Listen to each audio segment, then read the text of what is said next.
血凤凰，咱们可算找着了。凤凰可是我当朝的祥瑞啊！真没想到这世上还真有凤凰。不对呀，凤凰不是金色的吗？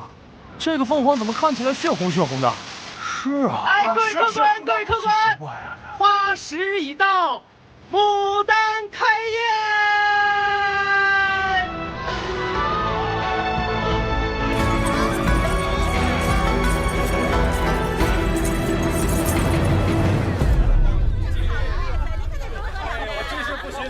不对，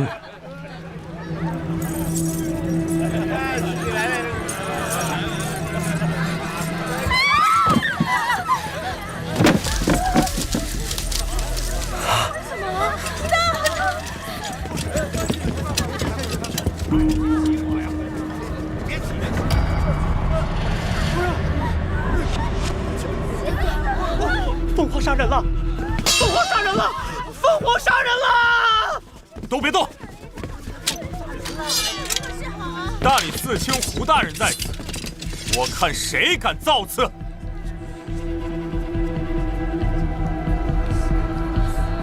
牡丹，你快醒醒！牡丹，你不能死啊！你知道我花了多少钱才赎回？退后！你刚才为何喊凤凰杀人？我看见凤凰穿过屏风，在牡丹的脖子上啄了一下，天上凤凰在飞，凤凰在鸣叫。是啊，我也听见了。可是凤凰杀人，那可是凶兆啊！古真，现在是逆臣当道，祸乱百姓，是要遭天谴的。住口！刚才大家都看到了，凤凰浑身是火。若是凤凰杀人，那这牡丹身上怎么没有一丁点被烧灼的痕迹？明显她已经死亡了一段时间，所以凶手一定是人啊！所以这里的每一个人都有嫌疑。跟我有什么关系？尤其是你。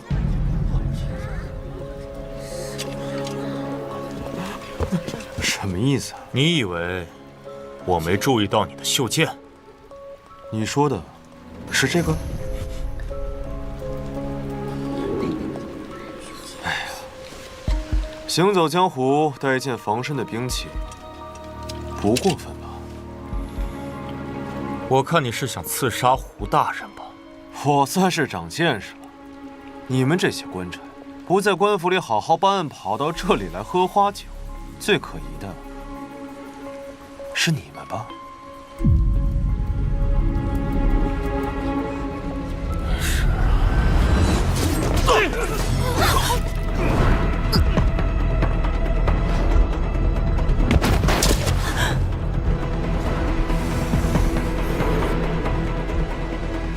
小兄弟，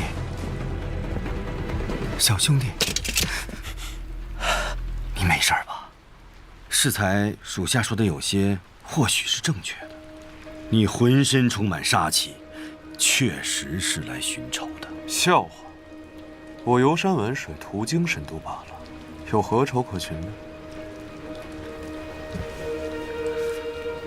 洛阳的柳絮半个月前就飘完了。早上我见到潞州商人货车的毡布上也有柳絮，你起码要日行200里才能把柳絮带到这儿。你身无一物，拎着一把剑日行100里，不会只是为了来神都游玩吧？我猜你要找的麻烦就在这儿。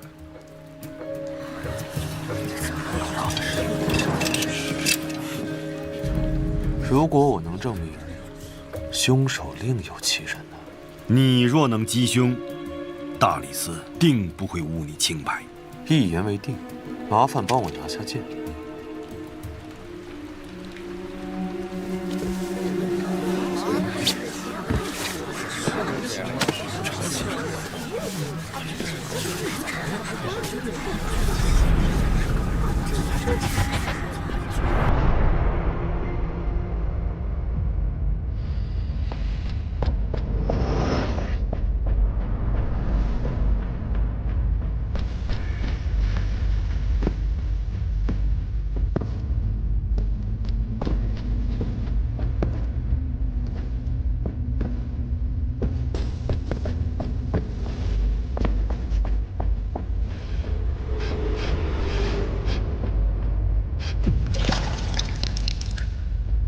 雨水、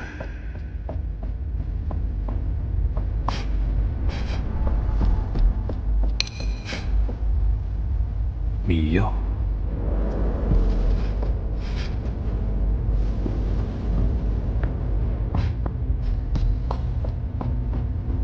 血腥、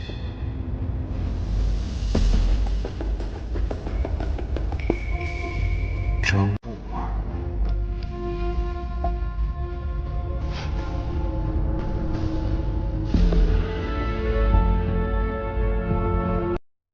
药神儿、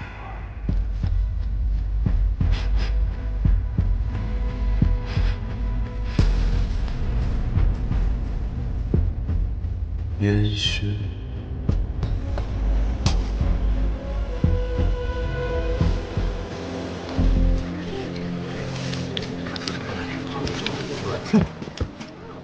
你看什么看？你能破案就破案，别在这故弄玄虚的。小兄弟，有何高见呀？既然他们都到这儿了，那就借机一并除之，以绝后患。小兄弟，有何高见呀？死者的嘴里有一些迷药的味道，说明被人下了毒。这你也能闻出来？当然，还有他的衣服也是潮湿着，里面充斥着烟熏、雨水。或许早在舞女开始表演前，牡丹就已经被杀害，放在了这屏风之后。被杀后放在了屏风后面，怎么会这样？原来是这样，凶手在羊肠里面放满了血，缠绕在牡丹的脖颈处。凤凰看起来啄的是人，其实是羊肠。那按你这么说，凶手还能操控凤凰精准定位，这也太扯了吧！掌柜，牡丹今日出过门吗？啊，没有。牡丹性格孤傲，平日就很少出门。你最后一次见到她是什么时候？大概是1个时辰前吧。应该是半个时辰以前。刚才命案发生时，你被吓破了胆，为何时间记得这么清楚？啊，禀大人，本店一直是靠香篆记录时间，一盘香篆是1个时辰。今日是牡丹姐亲自点的香，现在应该只烧了一半。那如果不是牡丹自己出去的话，就只有一种可能：凶手将其迷晕之后带了出去，残忍杀害之后，才送了回来。不可能，酒楼只有1个大门，而且出入的客人我都记得清楚。那说明舞池并非第一案发现场。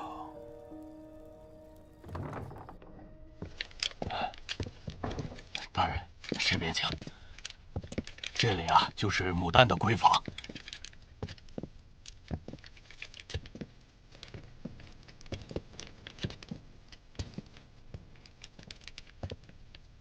这上面有绳子摩擦出现的痕迹，凶手可以从这里进出。你小子看清楚，这是2楼，难不成凶手会分身术？上面自己用绳子放人，同时自己在下面接人。你分析的对，所以在这个酒楼里面还有另外一个帮凶。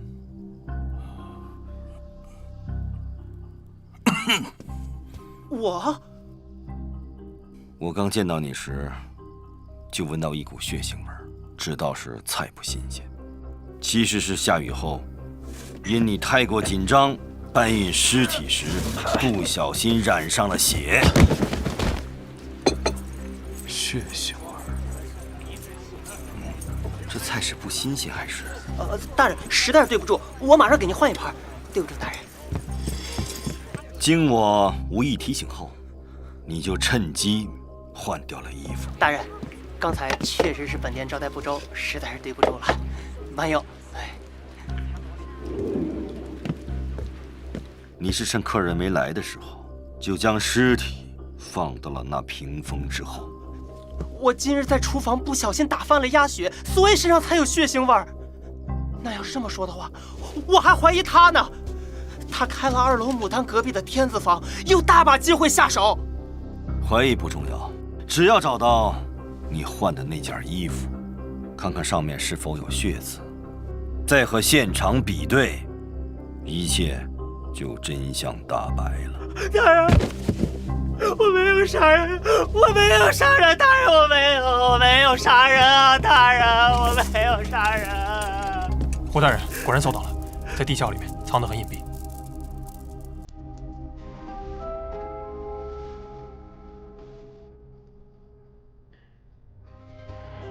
证据确凿，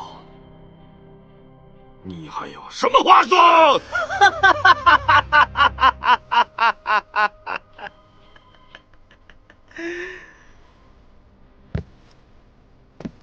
大人，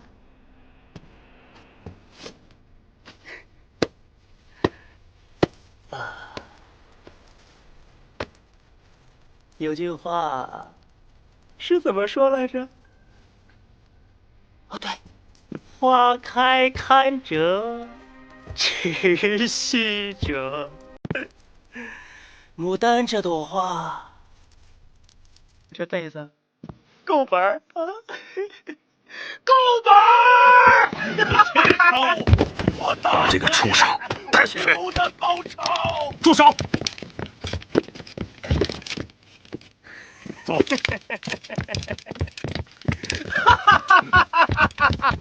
其他人等先退下去吧。是。且慢！你之前行为诡异，大人，我建议将此人立刻押回大理寺，严加审讯。小兄弟，你这一手闻香断案，可令人大开眼界呀！还是要多谢小兄弟鼎力相助。大人的鼻子也很没有，我鼻子不行，我这，我靠瞎猜。你这本领是先天有之，还是后天习得呀？剑行不怕，娘在呢。一会儿，不管你听到什么，看到什么，都千万不要出声，一定要藏好。快去，快！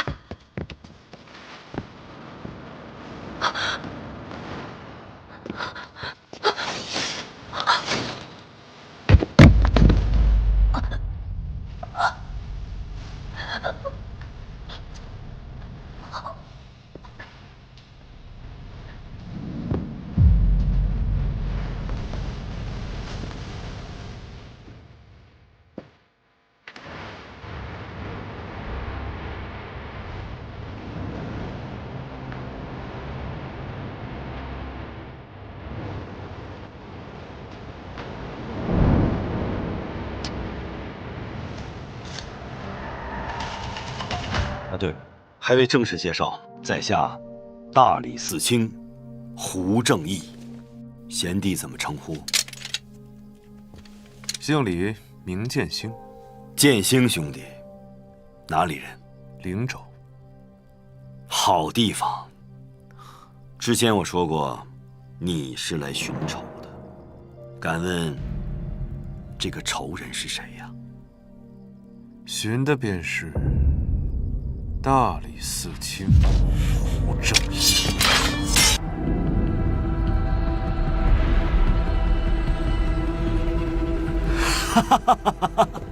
曾少，你太过实诚了，连玩笑话都听不出来。大人，这好笑吗？好笑啊！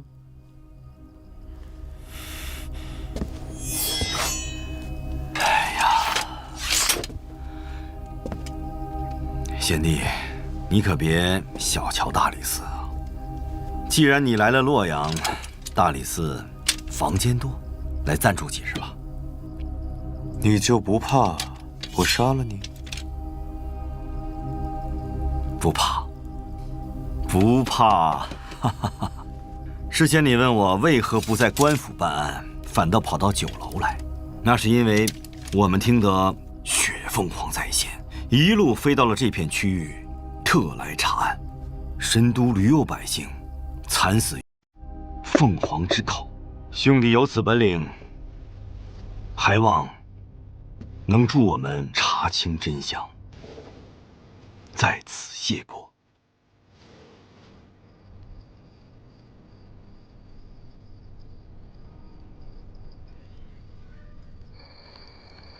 你的房间就在此处。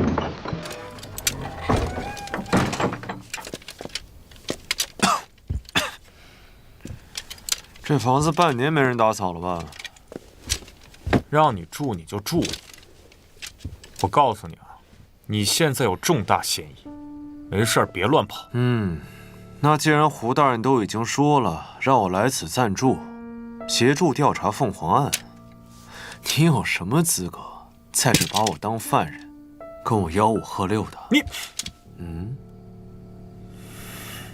我犯不着跟你斗嘴皮子。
有刺客，追！是追！大人，您没事吧？无妨，走，出去看看。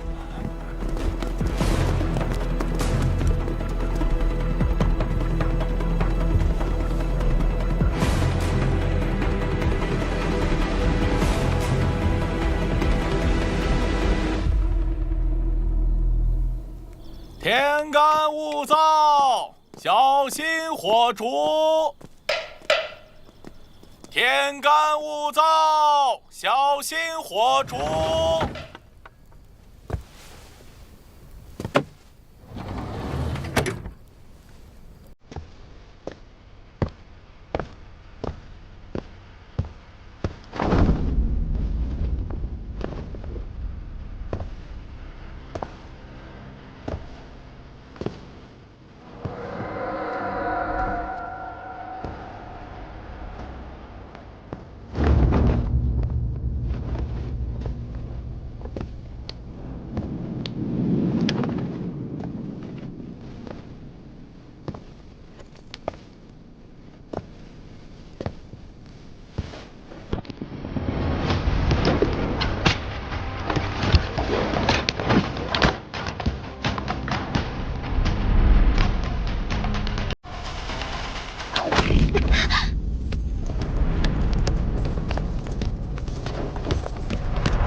沈轩，好久不见。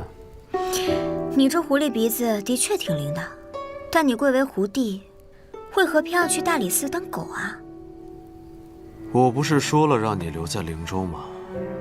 你怎么跑过来刺杀那个老狐狸啊？我用不着你担心，他就算是皇帝，只要是你的仇人，我也敢杀。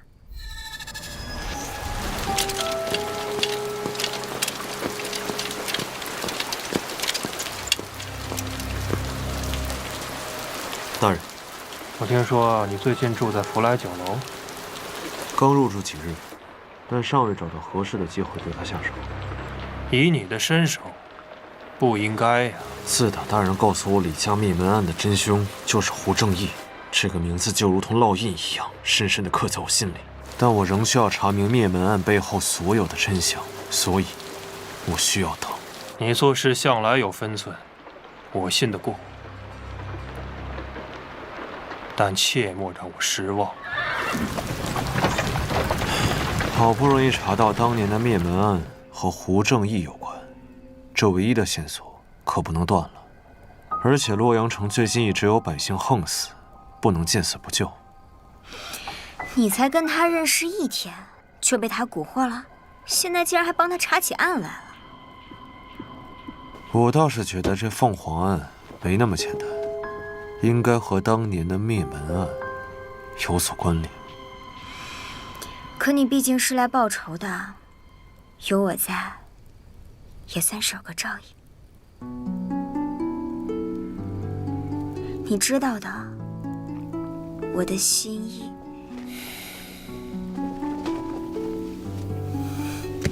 等你大仇得报，我们2个一起归隐山林。到时候你去哪，我就去哪。沈轩，看着我的眼睛说。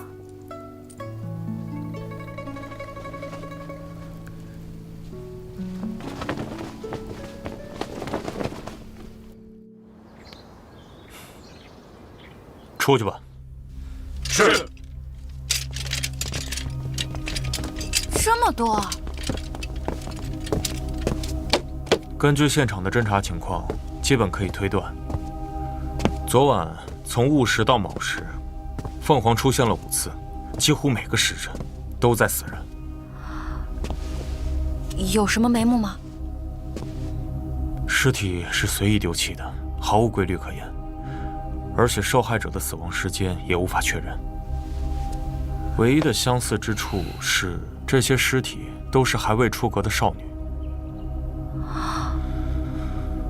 总之，这就交给你了，甜甜。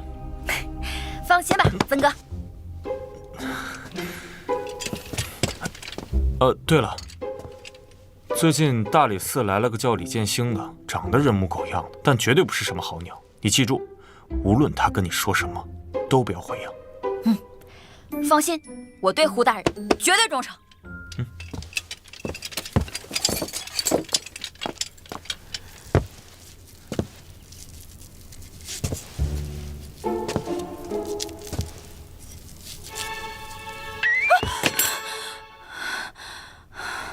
抱歉，吓到你了。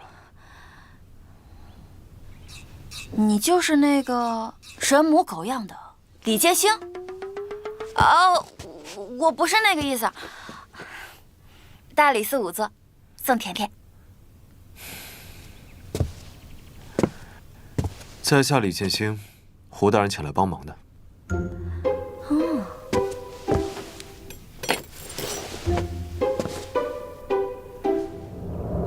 别动，刀上有毒。在下在外闯荡多年，第一次见到女仵作，还是身手这么好的女仵作。我在这儿是为了报胡大人的恩。哦，胡正义这个老狐狸，还知道收买人心。我是真心留下来的。几年前，有个畜生想侮辱我，我失手把他杀了。那是坏人该死，你杀得对。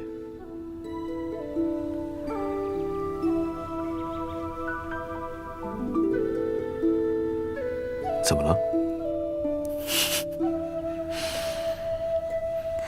曾头总是爱疑神疑鬼的，你能这样想，肯定不是坏人啦。所以是胡大人帮你脱了罪？胡大人判了我秋后问斩。什么？2个月后，圣人大赦天下，就把我给放了。那你应该感谢圣人呀。你觉得胡大人为什么会判我秋后问斩，而不是斩立决呢？他他们都中了好奇怪的毒啊！愿闻其详。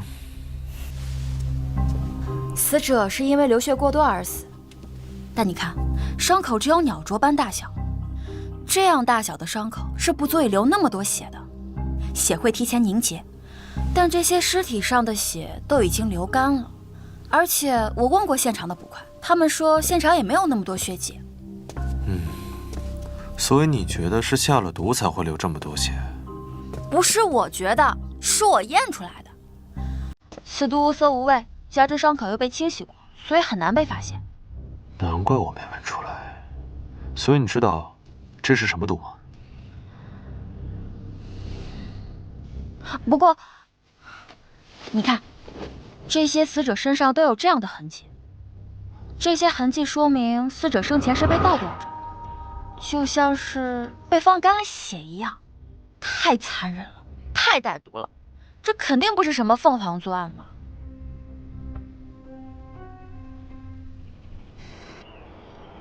圣人登基时，百姓看到有金凤凰从明堂飞出，以为是天降祥瑞。如今血凤凰一出，祥瑞便恶兆。臣以为当严查血凤凰一案，始作俑者将他们斩草除根。另外，再请江湖杂耍人上演一出金凤凰啄血凤凰的戏码，以此昭告天下百姓，血凤凰已被祥瑞降服。孙承景，你好大的胆子！圣人息怒，臣该死。你的确该死，江湖把戏怎么能跟当朝祥瑞相提并论？圣人圣安。胡青来了，你先起来吧。谢圣人。听闻昨日凤凰杀人时，胡大人刚好在案发现场。哦，这么巧。回圣人，就是这么巧。那胡青，你怎么看？臣以为，此案肯定不是凤凰杀人，而是人为。既然胡青这么肯定，那此案就交给大理寺去办吧。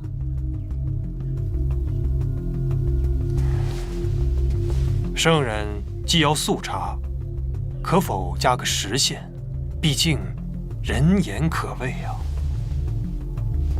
如此甚好，臣10日内定破此案。10日之内，怕是再过1、2日，这谣言便早已传出了神都。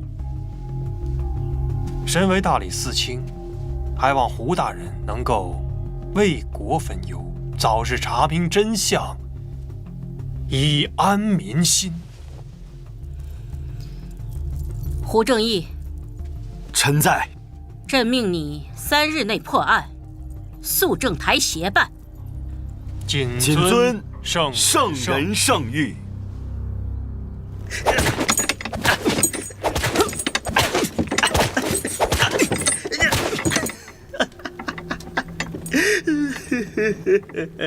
牡丹，就是我先杀后奸的，什么帮手，那都是你们瞎猜的。好，我呀，洛阳第一神母，手里边还没有结不了的案，所以啊，我专门为你们这群人渣设计了一道大餐，叫做斩草除根。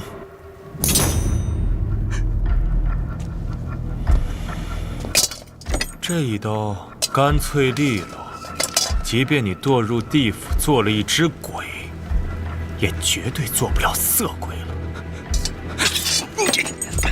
不仅如此，我会把你那活儿塞到你的嘴里，让你面见阎王时连话说不利索。尝尝。我说，大人。背后指使我。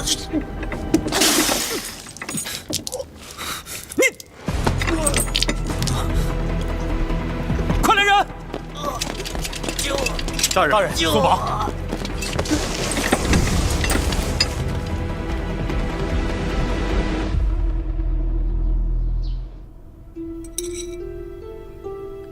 是有人在水里下了毒，可是好奇怪啊，我从来都没有见过这样的毒。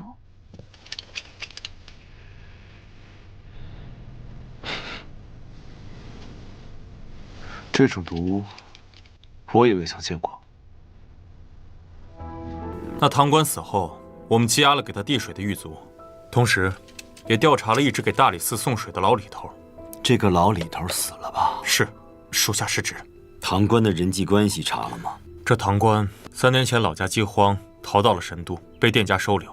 不过他有一个不太好的癖好，就是爱赌钱。据赌坊老板所说，他之前赌得很小，但最近出手很大。看来他是被雇来的帮凶啊！查查他的钱是哪儿来的。是。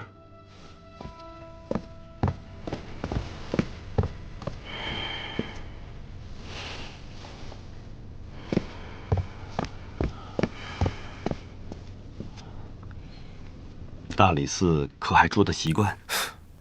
实话实说，不如佛来巧楼。虽然我们这儿没有花团锦簇，但你想住多久就住多久，不花钱。大人留我下来，是有什么话想要对我说吗？哦，剑行贤弟啊，昨天咱俩第一次见面，我就觉得呀，你眼熟。咱们是不是之前在哪儿见过？我一江湖游子，见不着的。年纪轻轻就武艺高强，不知是族中长辈授意，还是拜过师门呢？家里呢，小门小户，父母走得早，也没拜过师，功夫啊，自然是江湖上学来的。剑星兄弟的话说一半，藏一半，身上的秘密很多呀。人呢，行走在江湖当中，自然是有些话不想去说的。比如，来大理寺的真实目的。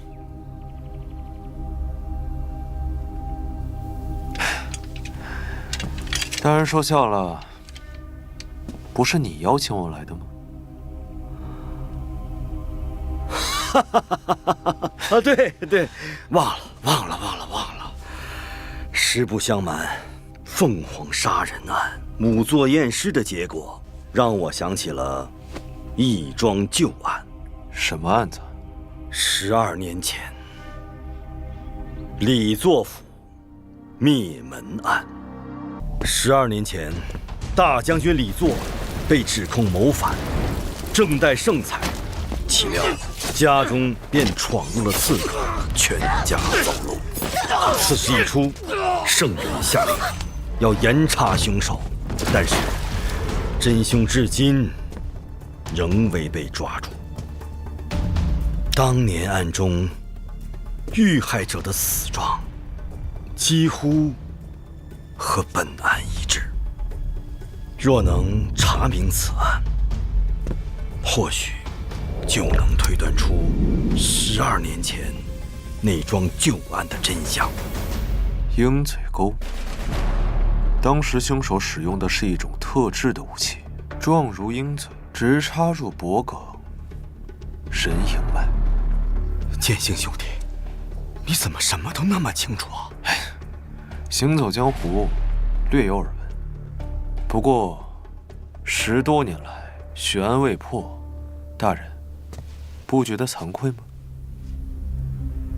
人言可畏啊，大人就不担心旁人说大人不是不会破，而是不想破？剑星兄弟，话既然说到这儿了，咱们就大开天窗说亮话。剑星兄，你愿意助我一臂之力，去调查这桩凤凰案吗？可以啊，但我需要点东西。好说，好说。你需要什么？我需要一头猪。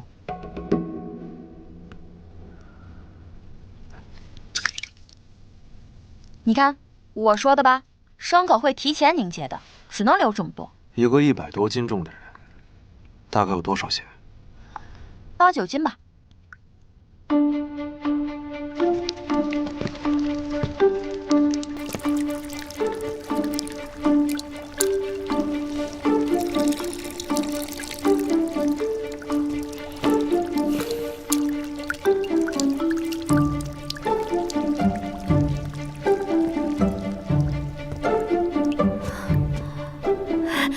不流了。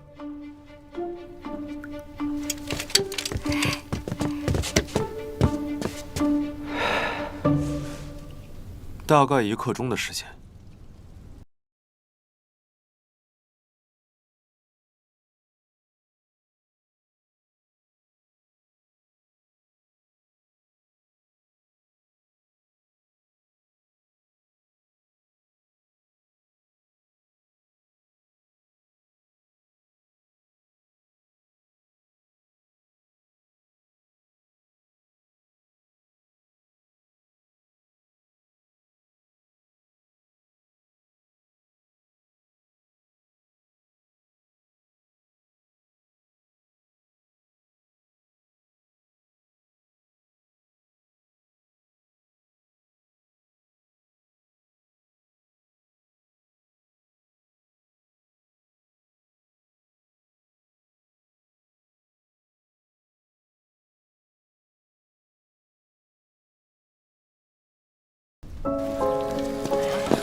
张默，刚才在洛阳的另2处又发现2具尸体，死者都是年轻女性，暂时没有发现她们有任何关联。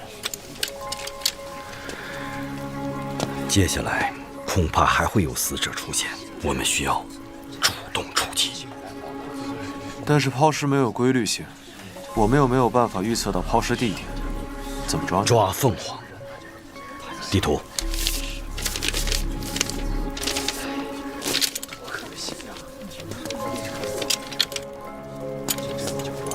凤凰每次出现后都会飞上1刻钟的时间才消失，抛尸地点也不会太远，所以根据2个最远的案发地，划定凶手活动直径，在这个圈内进行搜寻，把我们的人分散开，形成网络。这样一旦凤凰出现，就会有人马上赶到。今晚之前必须抓到凶手。属下遵命。哎，曾胜，那2具尸体呢？都运回大理寺了。怎么了？不要拉到仵作坊，都给我拉到院子里去。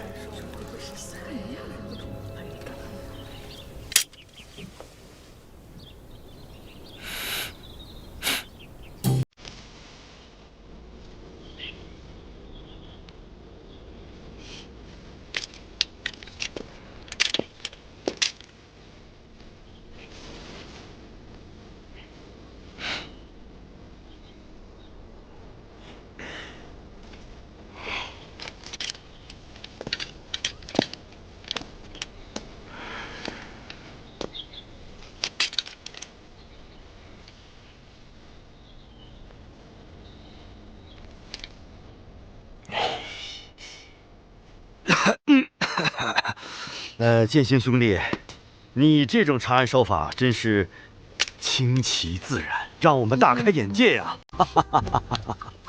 装神弄鬼，我倒不觉得。剑心大哥一看就是有真本事的样子。你叫他剑星大哥？你俩才认识几天啊？你叫他大哥？你叫我你才是不对，不对呀，这也太奇怪了。哪里不对？牡丹的房间里。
急，别急。我知道他要去哪里。神都，我比他熟。你也闻闻。我看就没这个必要了吧？不，非常有这个必要。是的，是的，这个味道到底是不是一致的，还是有区别的？从脚开始闻。那我试试。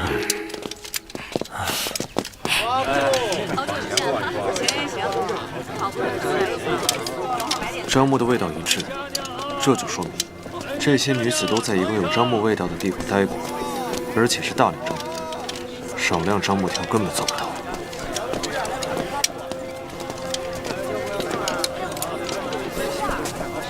太洒了，结实好用。樟木的味道。让一让啊！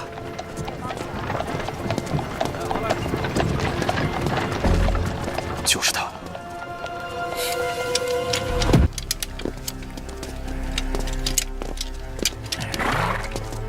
临济仓库。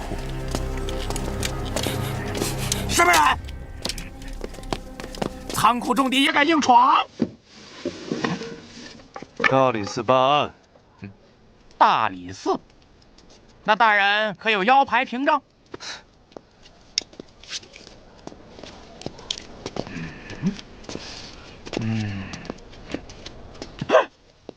原来你就是洛阳第一神捕曾头。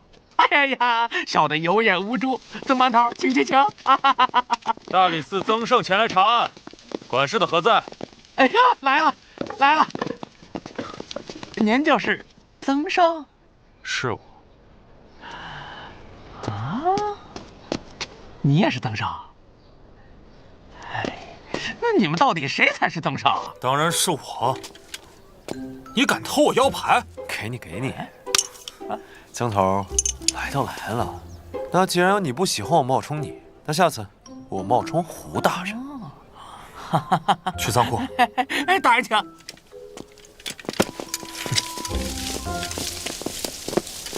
在神都，除了这间仓库之外，还哪里有大叶香樟啊？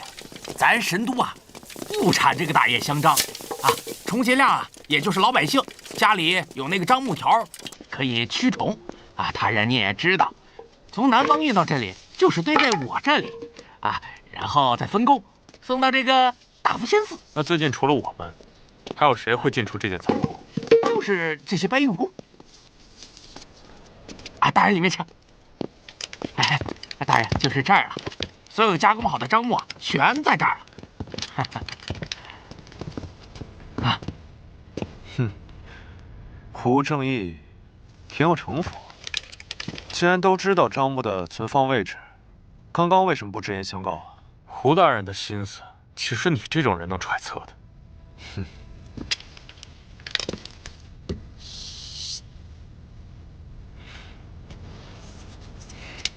管事。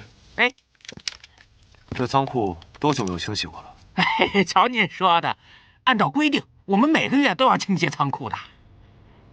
咱们这儿可有樟木的运输路线和停放的地图？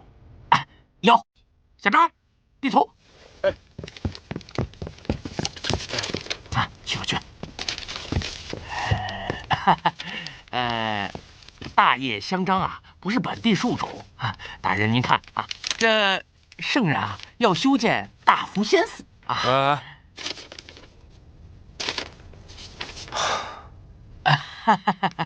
大人您瞧，这圣人要修建大福仙寺，这木材经洛水运往至洛阳，后经由仓库，最后再到大福仙寺。大福仙寺。行了，交给我了，晚上回去等着我。来。哎，你怎么又走了？曾胜。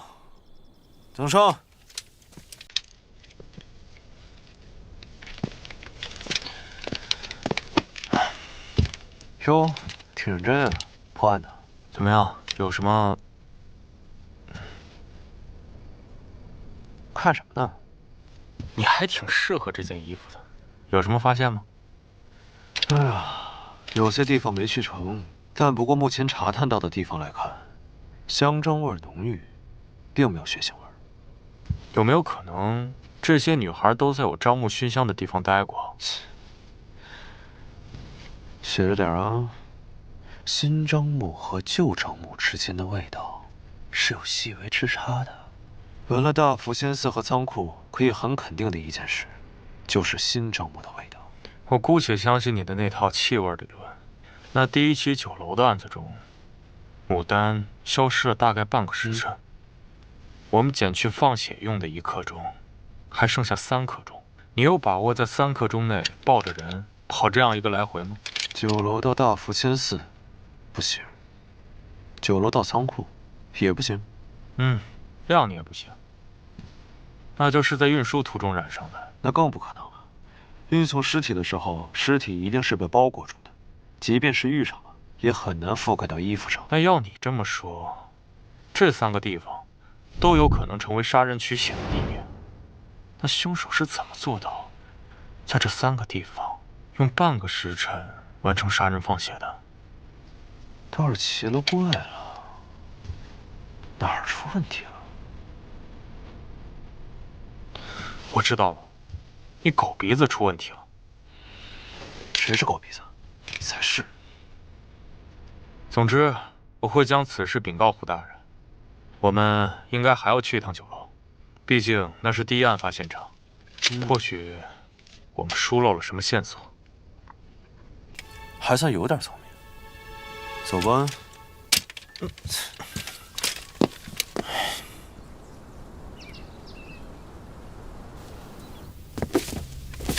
掌柜的，怎么就你一个人啊？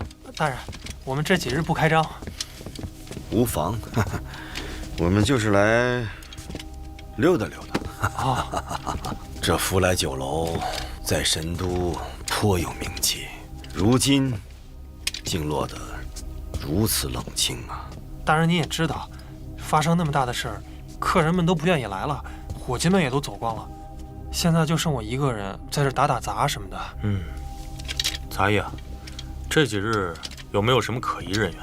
别说可疑的了，人都没来过一个。掌柜去哪儿了？掌柜的说他身体不适，在家休息呢。那天晚上凤凰来之时，有没有什么人突然跑出去了？记不太清了，我可能得想想。香砖。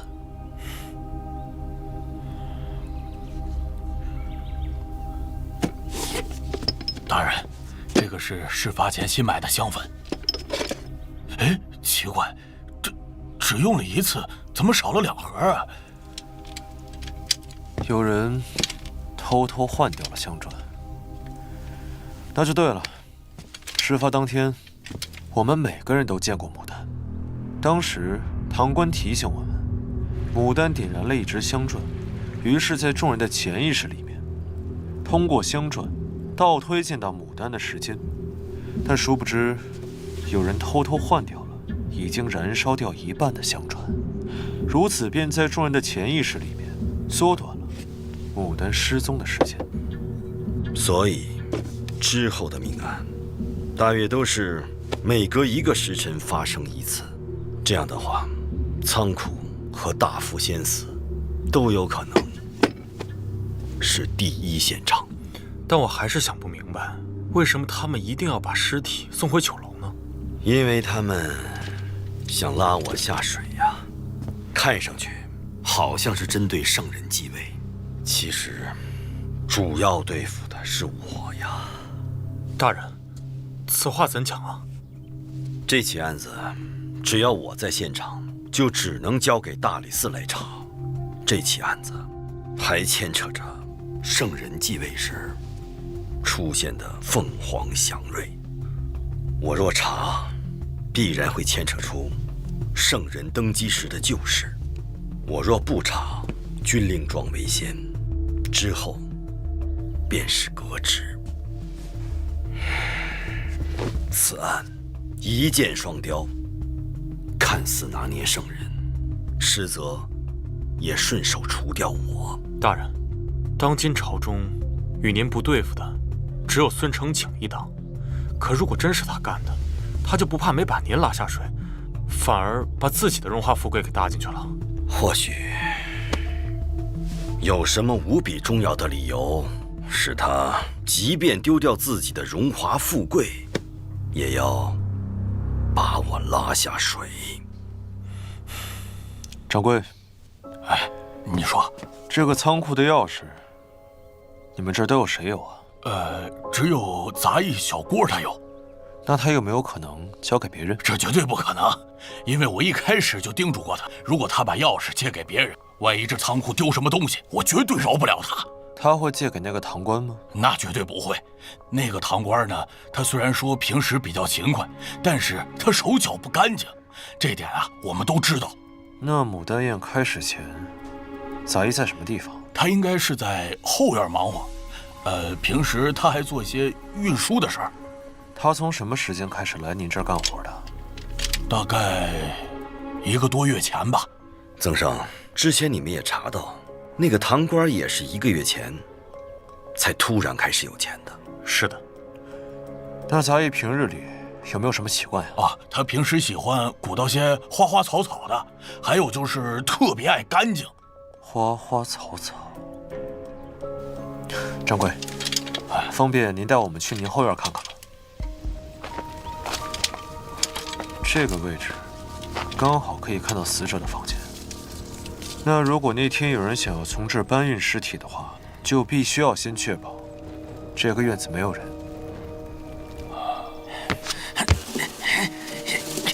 而且忙碌的杂役他不能说出去。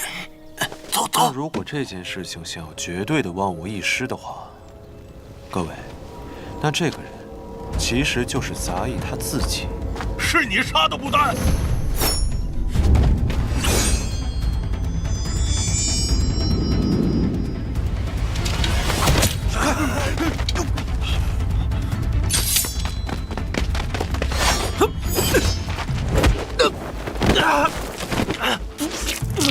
剑心兄弟，你没事吧？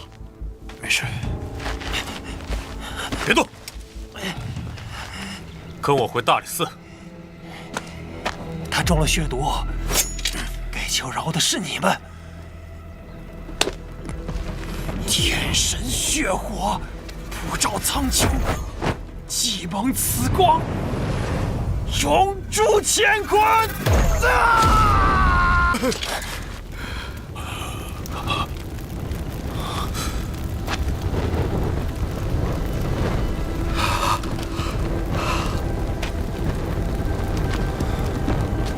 这毒也无色无味，我未曾见过。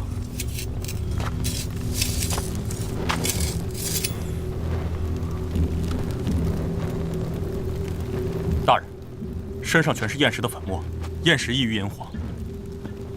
曾上，刀，跟我来。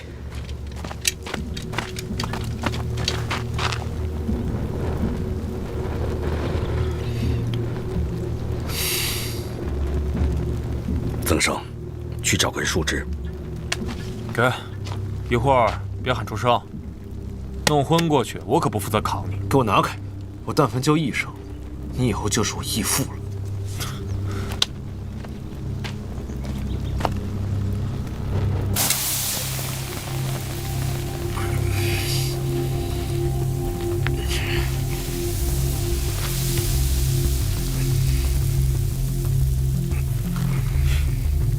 血毒我有所耳闻，现在只是将它暂时封毒，短时间内不易扩散到全身。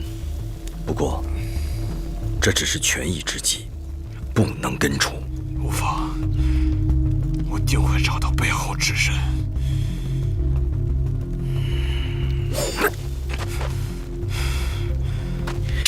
咱们回去吧，再不走就宵禁了。我可不想住在这儿。走。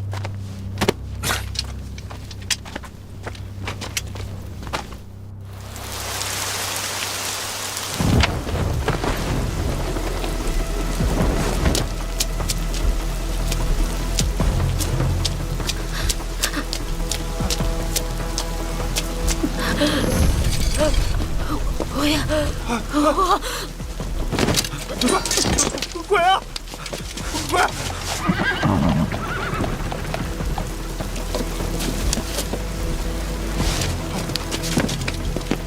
大人，不好，大人，发生什么了？有鬼！一个没有脸的妖怪！有鬼！有鬼！胡说！朗朗乾坤之下哪来的鬼？一个没有脸的妖怪，刚刚就这样飘过来了。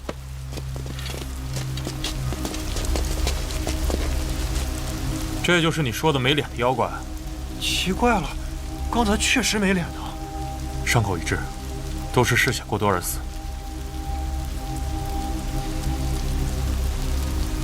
这具尸体和别的尸体不大一样，别的尸体的血都被抽干了，而这具尸体还残留着大量的血液。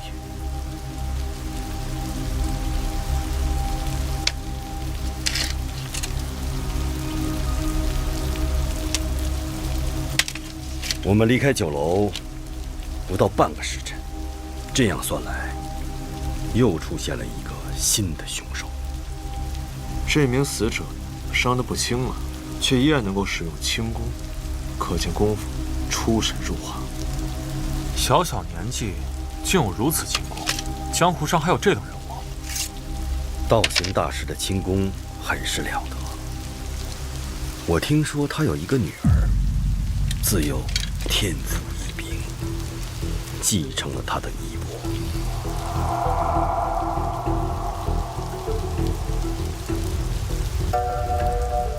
他们露出马脚了。大人，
勿躁，小心火烛。天干物燥，小心火烛。剑心兄弟，现在可是宵禁时间，让人抓住了很难解释的。胡大人，我身后这柄纯阳剑，是我挚友道行逆师夫妇的独门宝剑。看来他们已经将剑传授给他们的女儿。今夜我是去还剑。还剑？那你为什么不白天去啊？他们待的地方那可是鬼市，白天进不得。鬼市？鬼市什么样？我们一块去好不好？这鬼市我之前怎么没听说过？你去过吗？哪儿那么多话？爱去不去？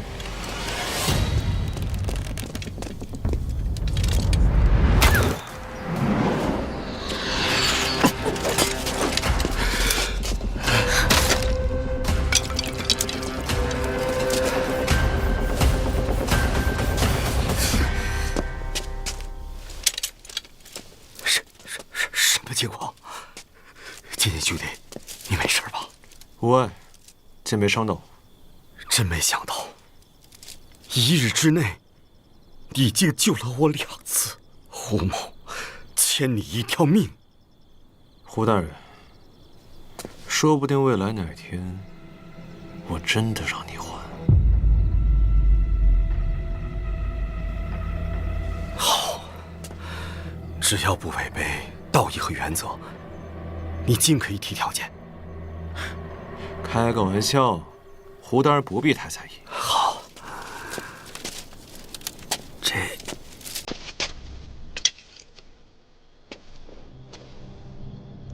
是谁要刺杀我呢？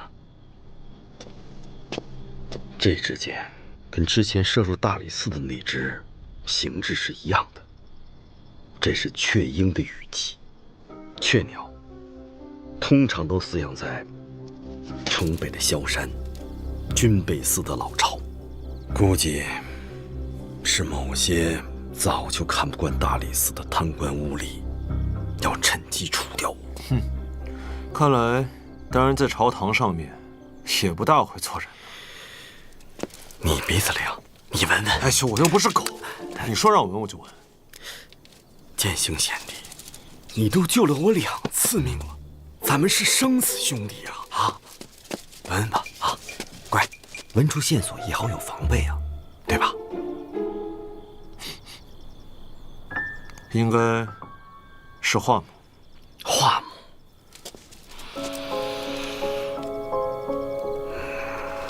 这就对上了，这就是扬州军备库5年前失窃的那批剑。刚才的刺客，或许就是当年的偷剑贼之一。你想多了，仅凭一支断剑说明不了什么。况且这个剑都丢了5年了，也不知道斩首多少次了。说的有道理。可今晚上我们去鬼市，纯属偶然呐。不止刺杀，起码有1刻钟，可见对方时刻在监视着我们。哎，大人，这个刺杀案就算被你破了，也没什么奖励。可是凤凰案呢？凤凰案再不破，麻烦可就大了。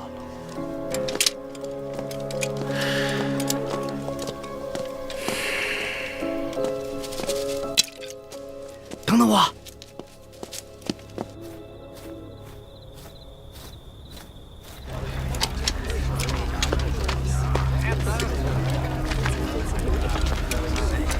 这里就是鬼市了，都是一些走投无路之人的汇聚地。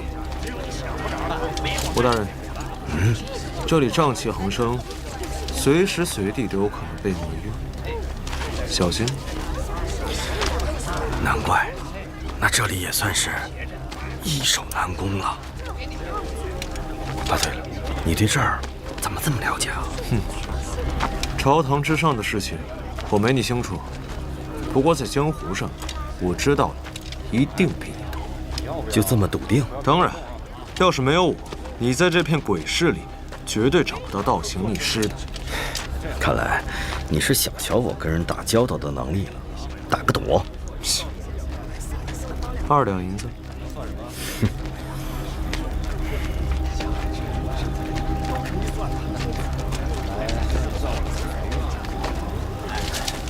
就给那么点儿，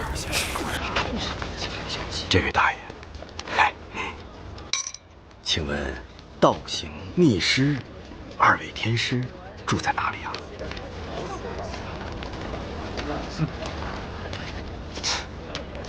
胡大人，他是不会告诉你的。